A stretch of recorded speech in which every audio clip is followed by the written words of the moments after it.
dziļš rudens un tuvojas ziema. Raža jau ir nolikta, lai sagaidītu pavasari. Enerģija turpina savu pārmaiņu ceļu. Tumsa un augstums liek visam sastingt un palikt mierā un pateicībā. Ļauj sevi izpausties pateicībai. Sāc katru rītu ar pateicību. Dodies gulēt ar pateicību. Nav tādas garīgās mācības, kurā pateicība nebūtu kā galvenais instruments. Instruments, caur kuru apzināties to, kas tu esi. Kas ir tavas lielākās vērtības?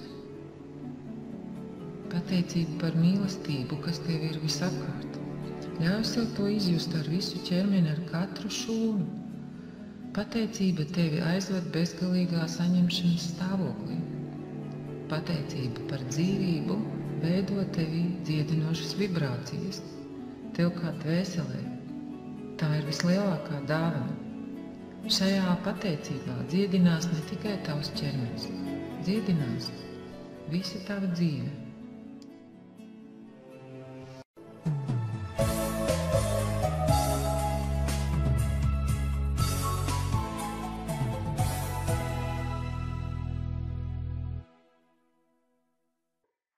Novembris. Rezultāts ir rezultāts. Vislielākajā tumsā dzimst gaisma. Novembris ir gada laiks, kad mēs apzināmies to, ka tuvojās kāda posma izskaņa, un mēs vēl vairāk atskatāmies uz to, kas šajā posmā, šajā gadā ir paveikts. Kas ir tas, pie kā vēl ir jāstrādā, kas ir tas, par kuru jāpateicas, un atceraties vienmēr, ka rezultāts vienmēr ir rezultāts. Kāds ir šis rezultāts? Protams, ir atkarīgs no katra mums paša, bet vienmēr mūsu dzīvē ir rezultāts. Un izejot no tā, kāds ir rezultāts, mēs ejam tālāk. Mēs izdarām secinājumus, mēs pieņemam lēmumus, mēs atzīstam kļūdas un virzamies uz priekšu.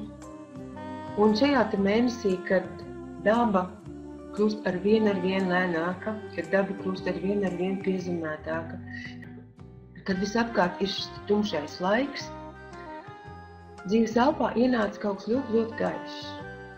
Un tā bija mana debesu ģimene kopā ar Sarmīti Makārovu. Jo, kā saka Sarmīte, tu nekad neesi viens. Ar tevi vienmēr ir kopā tava debesu ģimene. Un šajā nodarbībā mēs ieguvām jaunas atklāsmes par savu debesu ģimeni, par pavadoniem, sargeņģeļiem, dzimtas gariem, sargātājiem. Mēs kopā ar Sarmīti zīmējām, gleznojām mandalas, meditējām.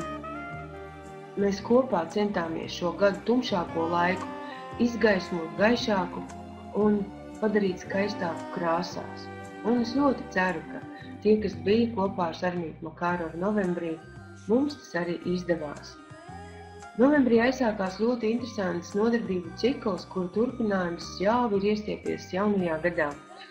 Un mums ir dažādas idejas un dažādi projekti.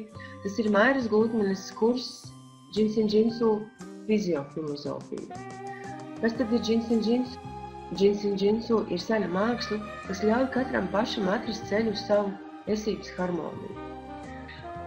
Un mēs turpinājām sadarbību ar Ivo Puriņu un Guntu Daudzi un atvērām nodarbību ciklu Cilvēks māju kalendārā. Šis nodarbību cikls pavēra atkal vēl vienu, vēl spēcīgāku, vēl lielāku iespēju mums katram pašam saprast, kas mēs esam, no kurienes mēs esam, kāpēc mēs esam tādi, un arī saprast savus līdzcilvēkus un izprast viņus vēl vairāk. Un tā kā novembris ir gandrīz vai pēdējais mēnesis šajā gadā, mēs jau gatavojamies Ziemassvētkiem laicīgi, un mūsu lieliskajos atradumos jūs varējāt atrast Ingas Ružickas Ziemassvētku dāvanu sava potenciāla aktivizēšanai nākošajam gadam ar likteņiem atradas palīdzību. Šis lieliskais atradums decembra mēnesī ienāca daudzās mājās. Es ceru, ka šis materiāls tiek likts lietā jau šobrīd un jūsu jaunais gads ir iesācies ar citādākām atziņām, ar citādāku apziņu nekā līdz šī